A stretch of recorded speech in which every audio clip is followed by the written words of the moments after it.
Great. Good morning, everyone, and welcome to another session of our Manufacturing Technology Working Group.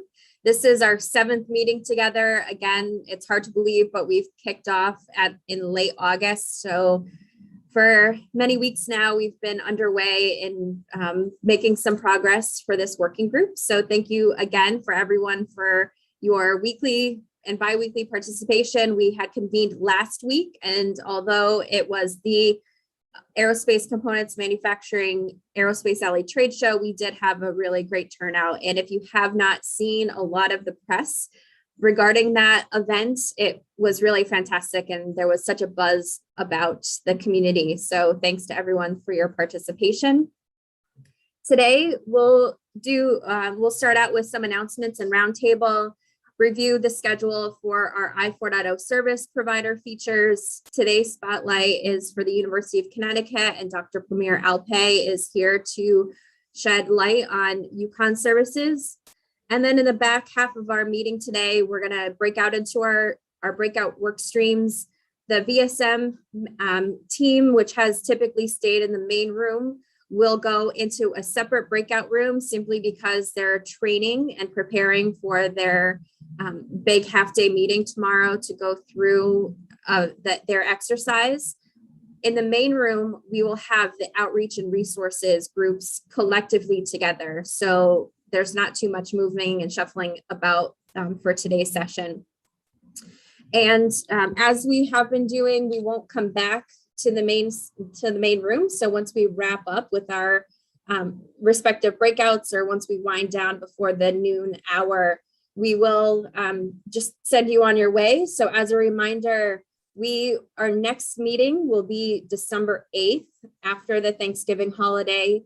And then there we will also have back-to-back weekly meetings, gearing up for the Christmas and other holiday breaks that we might have in our respective workplaces. So we're winding down with the 2021 year, which is very hard to believe. But we will be sending out reminders and making sure that those calendar invitations are in your inboxes. So with respect to announcements, I would like to just take a moment to say that I had an opportunity with Carissa from Constep on the line as well. Last week, I had met with the engineering deans within the Connecticut Conference of Independent Colleges. So there was great discussion and traction that was there. And also Colin Cooper was on the line to give an update on the Manufacturing Innovation Fund initiative. So it was good to be a fly on the wall through Colin's remarks as well. But I share that to say that for the CSU system, the Connecticut State Universities and Colleges, as well as the independent colleges, we have a very expansive collective of academic institutions. So although University of Hartford and Yale, a part of CCIC, are represented on our working group, there is interest, and there will also be a call to action to get as much profiles on those institutions as possible. And that's a part of our ecosystem mapping exercise that will really probably get underway starting in Q1 early next year. So with that, just wanted to say that Jeff and I and the team are doing a bit of a roadshow these days on our working group. So in addition to that, the AMAP group, the Advanced Manufacturing Employer Partnership, that is, really led by CCAT, and many workplaces and manufacturing companies are a part of AMAP. I had 5 minutes to speak to that on their agenda yesterday for their annual meeting, and Paul from Carey Manufacturing was on the line. We had Charles Daniels, who is the chair of AMAP there. So there was representation from others that are a part of our working group. So let's continue to carry the message forward. If you would like for, Constep or CCAT or any of us to, wave the flag and talk about this working group, I do have a 1-slide, high level overview, but certainly, we do very much appreciate you sharing this out with your network and what we're doing. So in addition to that, Advanced CT and the Connecticut Technology Council have also been named and or having interest. And so this ecosystem across the manufacturing technology space here in Connecticut is very much beyond just those of us that are on this call. So I wanted to just share some of that. That's some of these offline and tangential conversations that are happening. While I have the floor, I'll just review our provider schedule. So this again takes us out to March 3rd, and these are representatives of our working group.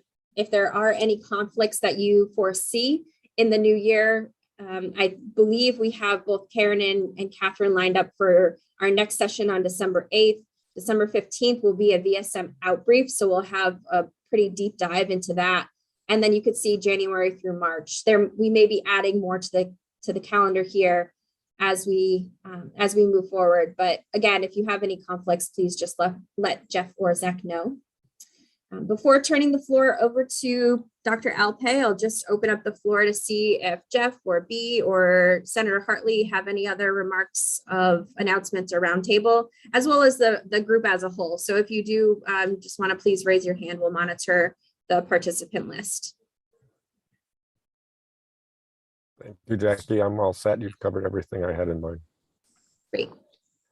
So I just want to say I want to congratulate the group, particularly with Jeff's and Jackie's work on getting the work moving. I'm really excited about the value stream mapping that we're going to be completing. I think that's going to be a really good model that we can use for other initiatives in the state.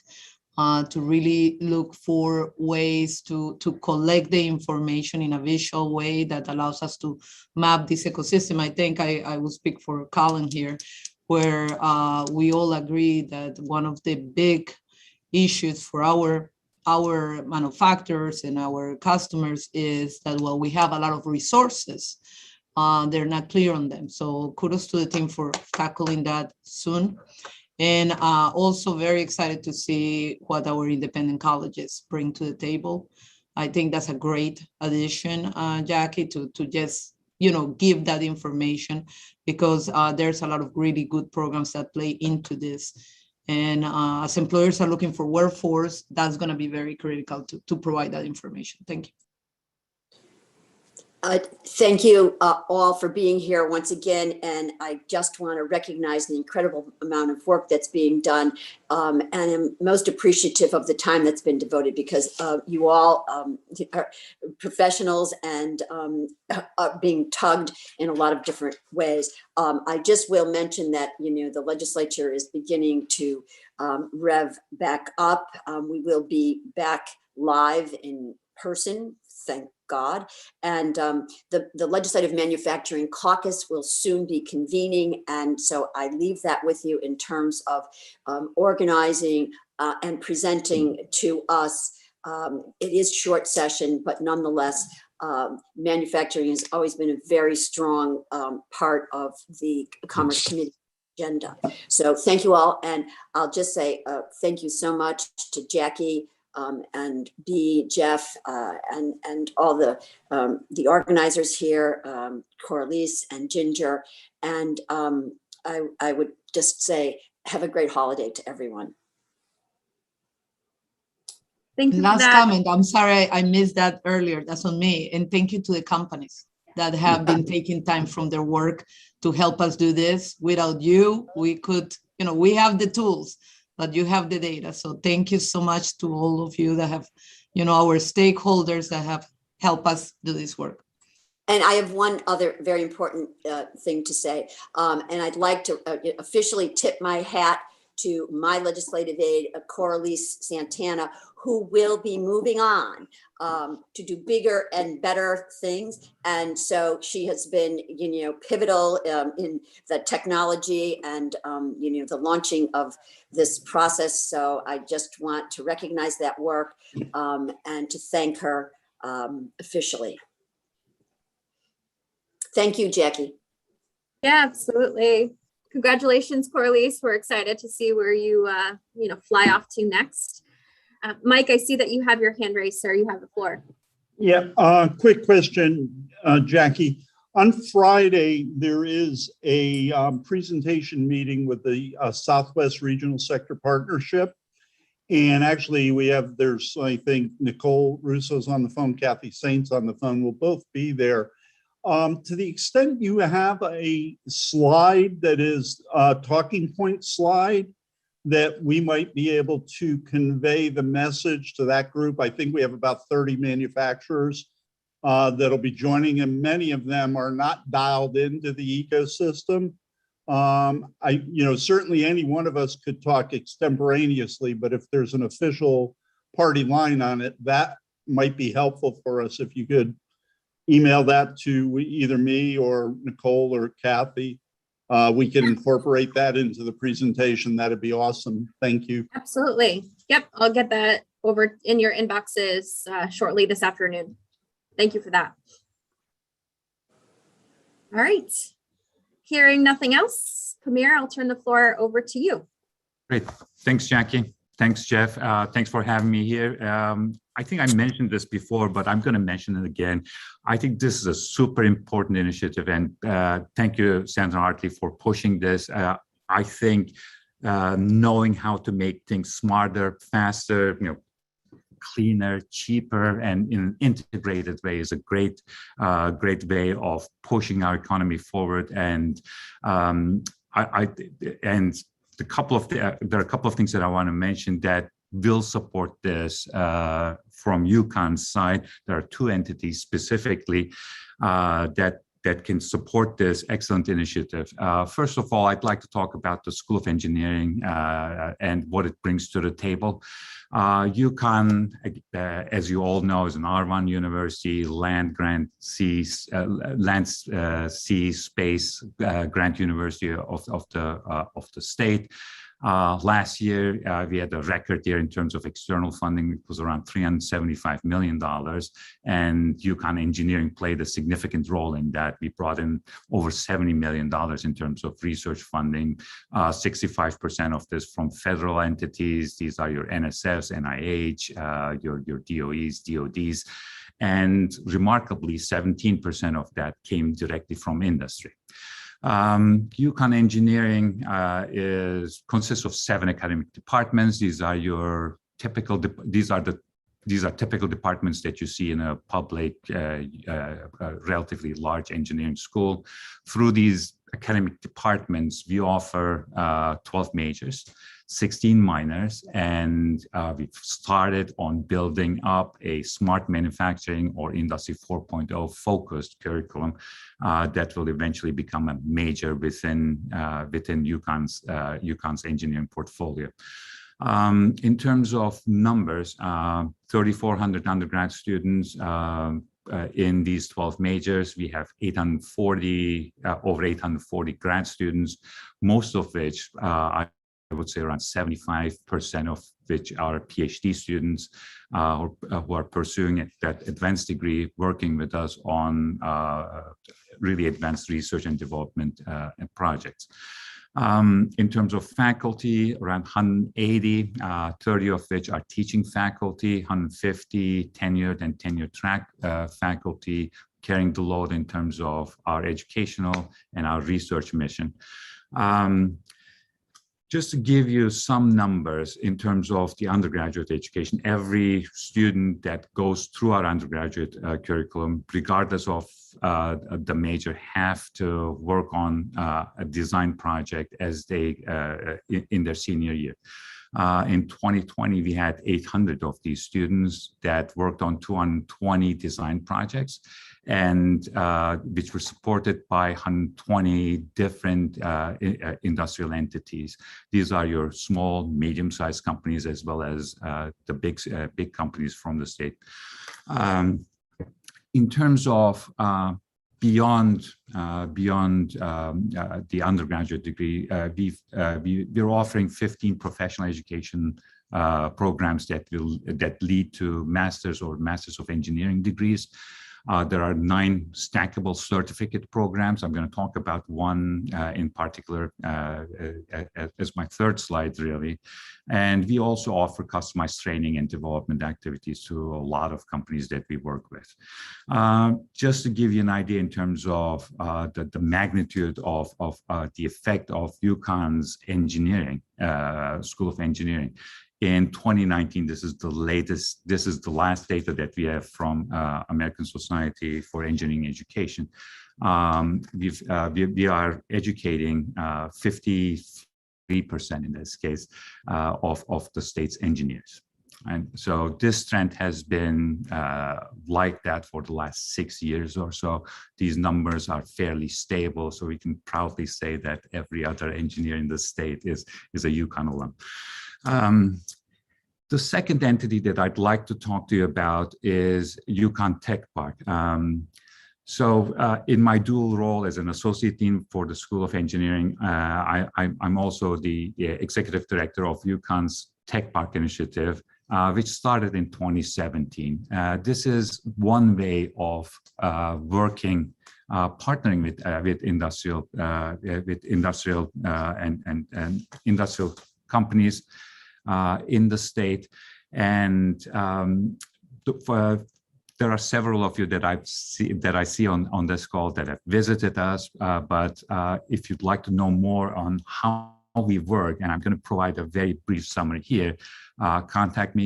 You all have a standing invitation to come and visit us and talk to us about the issues that you're facing and how we can help you with these. So in terms of industrial partnerships, we do a lot of industry contracts. We do a lot of proof of concept type of work, rapid prototyping. We provide scientific and engineering support. We have opportunities for our students to experience your companies through internships. And in the last 4 or 5 years, we are doing more and more joint grant development with the companies that we're working with. These include grants from the Small Business Administration, like SBIRs and SCTRs, where we bring in the capabilities that we have here at Tech Park and in the School of Engineering and in the School of Business, and other entities of the in the state.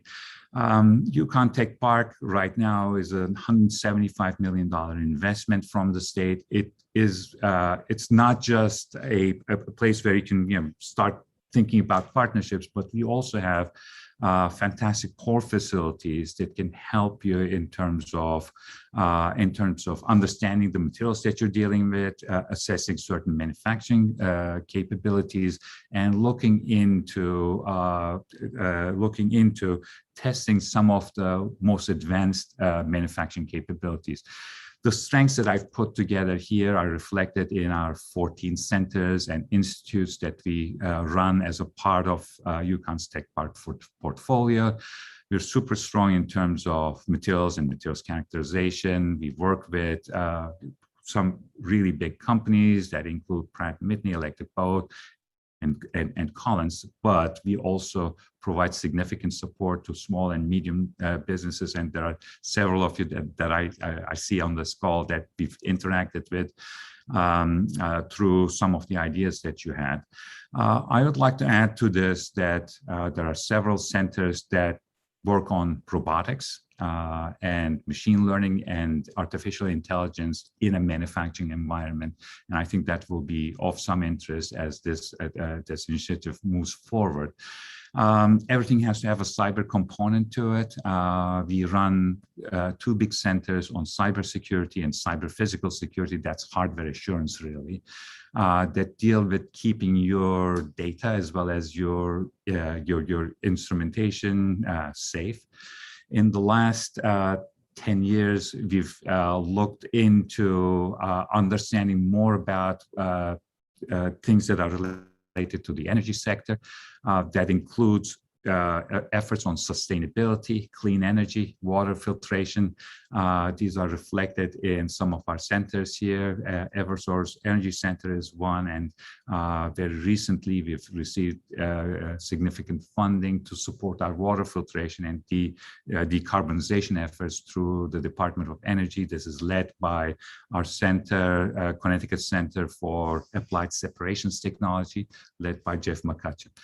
And like with everything else, when you put together things that are related to robotics, manufacturing materials, cybersecurity, there's this huge data science component to it. And in the last couple of years, we've managed to work with the finance sector, the insurance sector, in terms of using some of the machine learning and AI techniques to assess the impact of, for example, customer relations, keeping data safe, as well as very recently assessing storm damage for a relatively large insurance company. So with this, I'm going to end presenting to you the capabilities of Yukon's engineering and tech park. Again, you all have a standing invitation to come and visit us. Anything that we can help this group, whether through this initiative or separately, all you need to do is to contact me. And Jackie, if you can go to the next slide. This is something that is relatively new that I wanted to present. This is for the manufacturing companies on this call and beyond. Really, this is a Master's of Engineering degree that is specifically designed for the manufacturing sector. When you look at the classes that are being developed as a part of this, you'll see all the things that are related to what makes what actually builds up to be an Industry 4.0 type of initiative, but also providing at the same time not just the technical skills, but also the project planning and management kind of issues, as well as things that are related to feasibility and assessment through the School of Business. If you're interested in this, this is for your existing workforce. All you need to do again is just contact me, and I'll get you in touch with Kylene Paris, who every now and then will fill in for me for the following conversations here. So thank you so much, and I'd be happy to answer any questions you may have. Great, thank you, Premier. We'll monitor the hand raising, or someone can just come off mute if there's not a huge amount of folks that are going to chime in all at once. Just wanted to point out that at the Tech Park, there is a proof of concept center that I and some other manufacturers have worked with a bit, and I'm looking forward to working, with Joe Luciani and the others there on a project around getting sensors into gripper fingers. So they're there and set up to work with the smaller companies like mine that don't have the resources for the more advanced parts of the tech park. So get up there and get a tour. I think you'll be blown away. It's an amazing resource we have here in Connecticut. And it's a state resource, Kathy. I must emphasize that. So this is all yours. Come and work with us.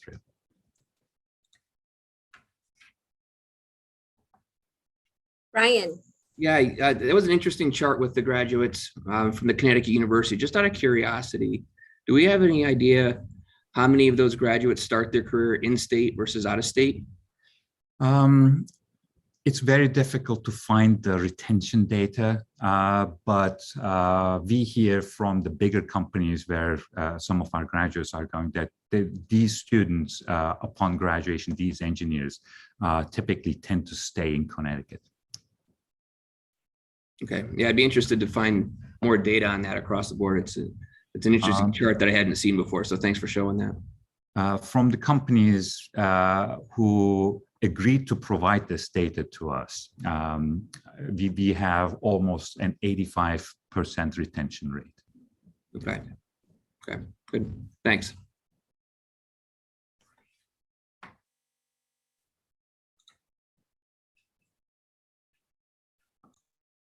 Okay, great. Thank you so much again, Premier. Of course. As a reminder, we do have our SharePoint site for this working group, and that link is attached to each and every meeting invitation. So if you go to your calendar and click on that link, you'll be able to go to all of our previous PDF files of our previous meetings, and there also is a culmination of all of our service providers as well. So that will be updated and forthcoming. I will also drop that one slide overview, but for this working group, but I will send it to Mike, Nicole, and Kathy, so that way they could have that lined up for the Southwestern sector partnership later this week. Colin, I see your hand raised, sir. Yeah, before we lose Premier, hopefully we haven't lost him. I just wanted to follow up on Brian's question to see if he's got any sense for how many of the students, engineering students that are enrolled, are Connecticut residents. In terms of our portfolio, I'm going to say that around 60 to 70%, it fluctuates from year to year, are Connecticut residents pursuing their undergraduate degrees with us. We have around 20% out of state, and then around 10% in terms of international students. Great. All right. Thank you. Of course.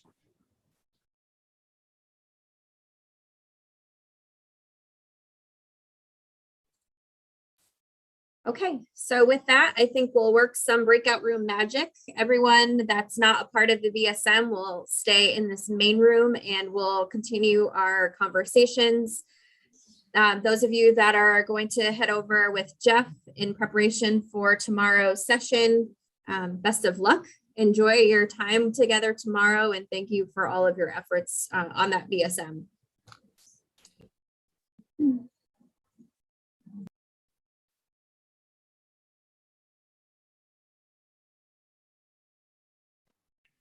So as people are moving into the VSM room, if there's anybody outstanding that should be in the VSM room and is not, just please let me know.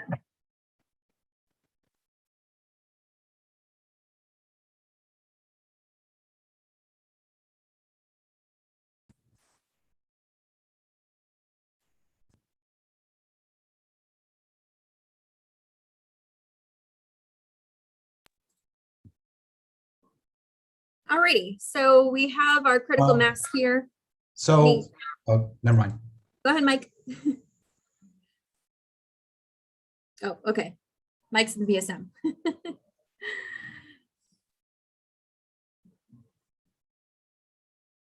right, I'm looking at our list here. So just as a reminder, our resources group and outreach, which I have been leading the latter, are together, and we do have some individuals that are not present, so a smaller crew a bit here, and we are staying in the main room, so this is being broadcast and recorded. So I wanted to have an opportunity to level set on what we had covered last week, and I know that many of you were a part of our conversation. Last week we had given an outbrief on where we are with our respective work streams, and leading the outreach, I had put this slide together, and so I don't anticipate going into detail on this. I do have a couple of resources that I wanted to share with the team, but for those that are a part of the resources group, I wanted to be able to level set. And Jessica Dodge from CT Next is not on the call, but we have Michael Infernale, who is also part of the CT Next crew. So he's stepping in for the resources team. This is not anything that is any official type of layout, but really, I believe that our team is really in the discussion phase. Going forward, we will be in the development phase. So on the team that we have for outreach,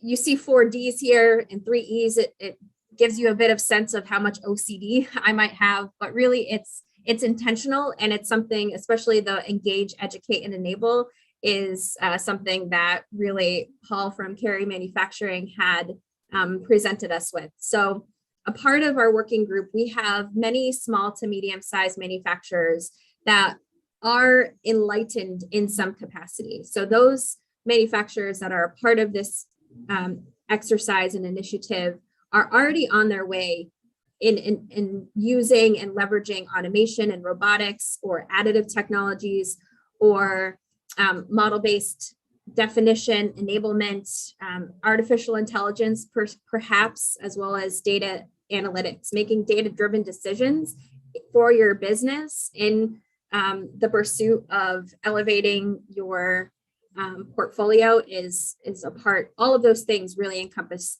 i4.0. So that's sort of the mantra that we're going to be leading with. We want to really be more intentional in our engagement.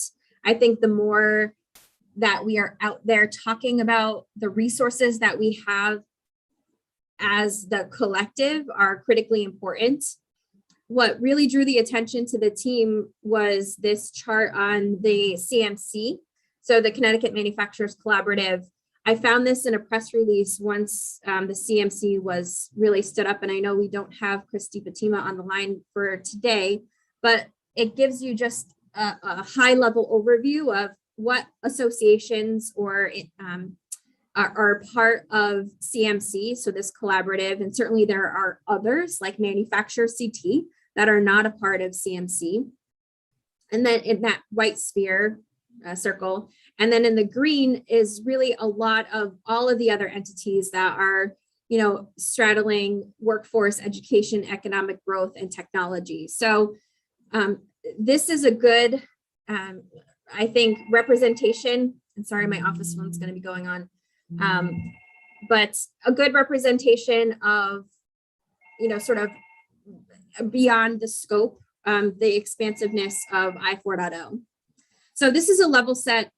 I wanted to also revisit the resources slide. So a lot of what we started with is focused on SBIR, STTR. I apologize, I'm monitoring the chat. So, thank you, Jill, for naming that Manufacturer CT is part of the collaborative.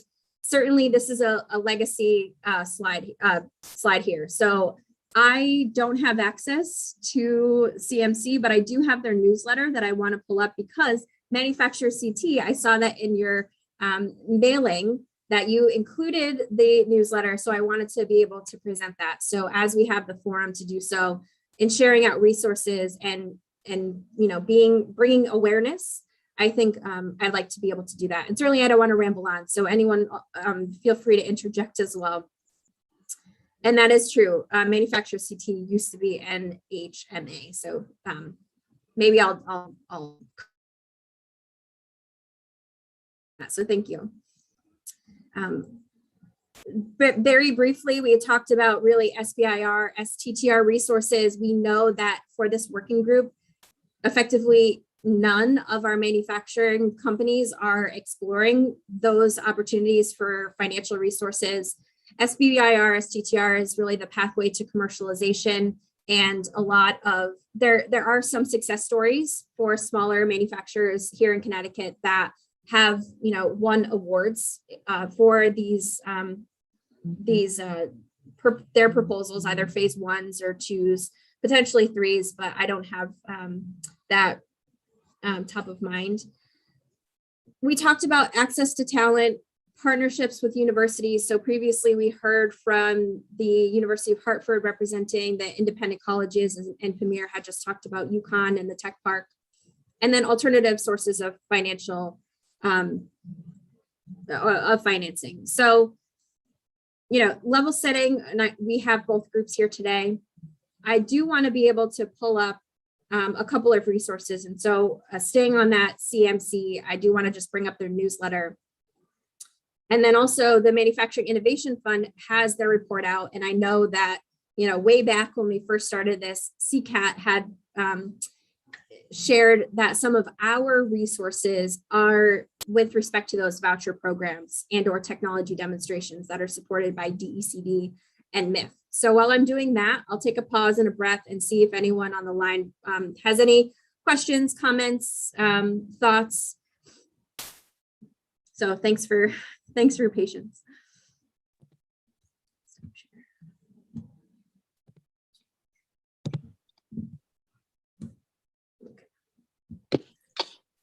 This. Screens, CMC newsletter. Okay, sure. Mike, go ahead, sir.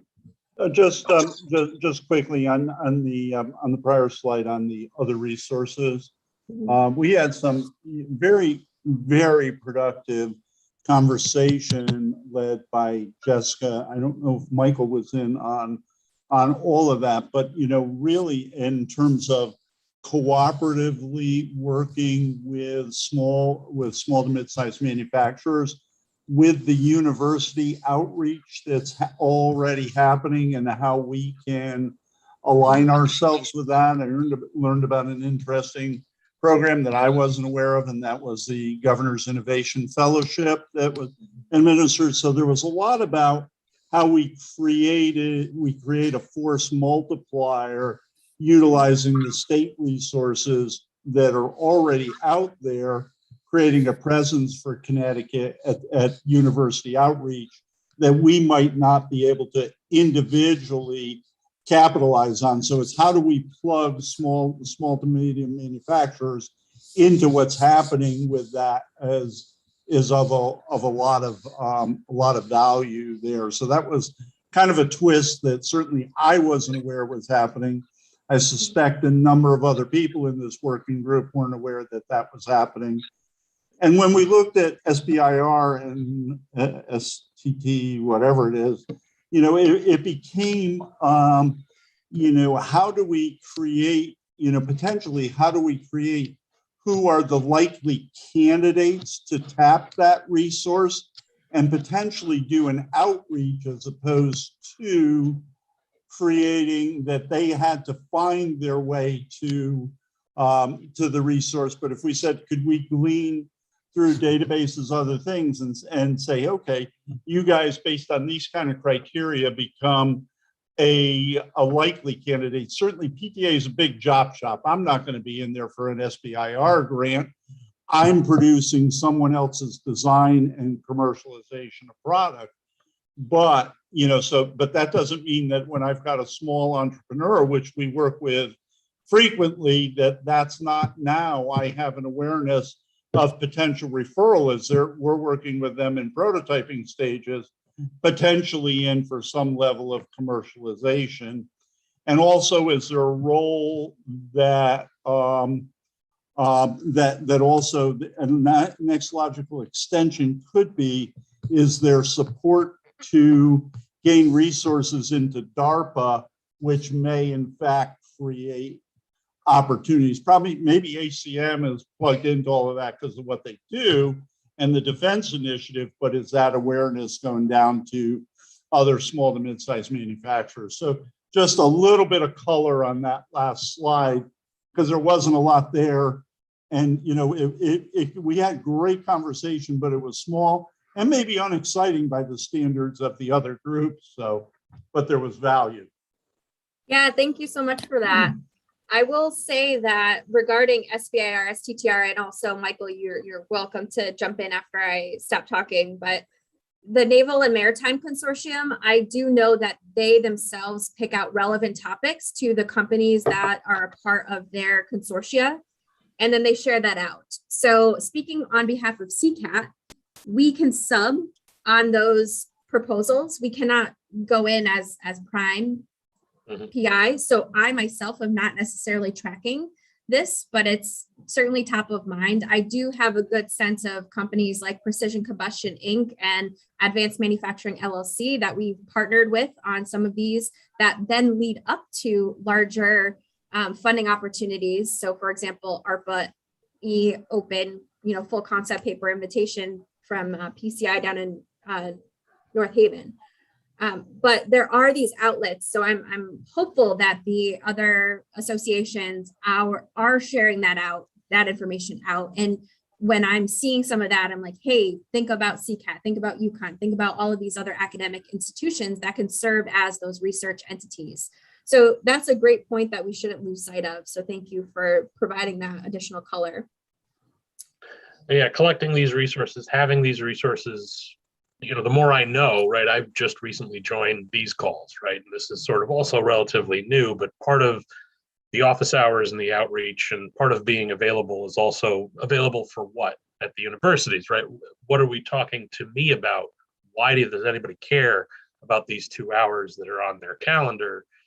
And this is part of beefing that up, right? The more we can say, well, hey, there's companies willing to help with early stage stuff, professors could take advantage of it, Premier's, and all of the Yukon faculty and staff, grads, anybody who might want to start a company might be thinking about, well, maybe we need a PTA plastics, maybe we need an advanced manufacturing or somebody to do these parts of it, right? So to me, a lot of what having a curated list of solicitations that would work towards certain companies is nice, right? The search tools are robust too for companies to find them, but I think knowing what's available or having access to that, right? Being able to pitch that to anybody who's there as part of the office hours, right? Is going to help, right? So it's as I go through this and the more and more I help companies, the more and more it feels like that's sort of what's missing. They don't know where to go necessarily sometimes to look for information, right? So the better we are all sharing the same stuff, the easier it gets, right? They get one of us, they get all of us. Thanks for that, Michael. So I've been scrolling through the CMC newsletter for this month. So hopefully these types of things are on your radars and hit your inboxes as manufacturing companies that belong to this particular collaborative.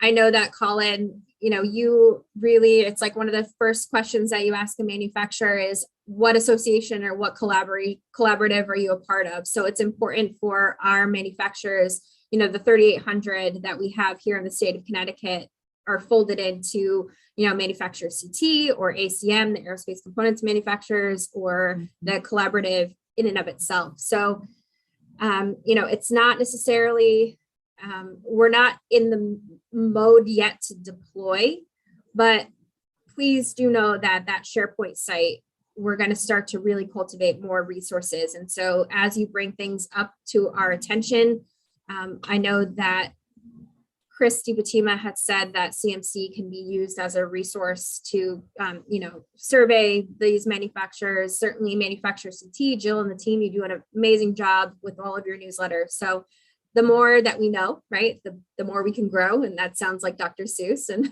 that's really lame, but it's kind of a part of the ethos of what we're trying to do here.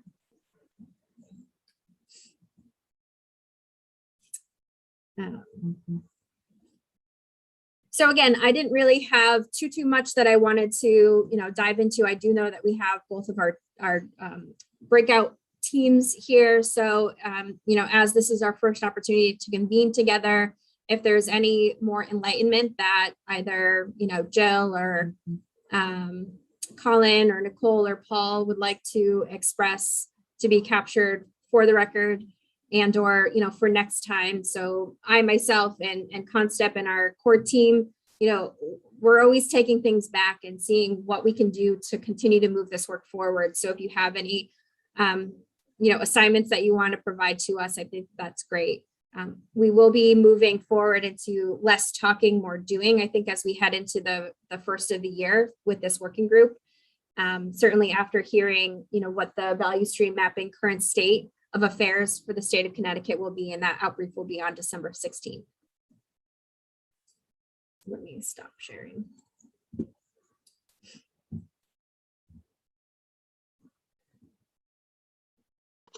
Okay. Hi, Jackie. I just, going back to that one sheet that you provided, I think you've done an outstanding job capturing the work of the outreach group, the weeks of the work of the outreach group onto one sheet of paper.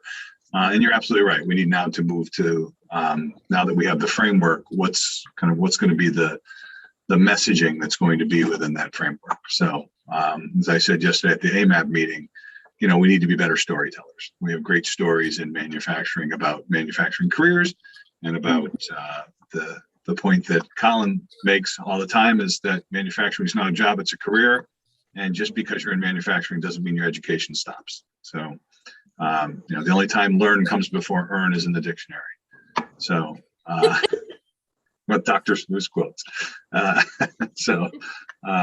got to continue to be learning in order to continue to grow. So, I think from the outreach group's perspective, we're looking forward to working on that messaging and just kind of accelerating the adoption of i4.0 technology. Well said. All right, I think I've seen some action and some faces coming in and out. So the VSM has ended. Thank you, Corliss, for confirming that. So, with that, I'll give you back 12 minutes of your day. Nicole and others, I'll send you that one slide so that way you can incorporate it into into your deck for Friday's sector partnership. Again, thanks for pulling more folks in and giving us prompts for more ideas of how we could really continue to expand the impact and awareness of this working group. So with that, I wish you all a very wonderful Thanksgiving holiday. Hopefully you have a break in between from work life and real life. Thanks again for your participation, and we'll see you in early December. Thank you, Jackie. Thank you.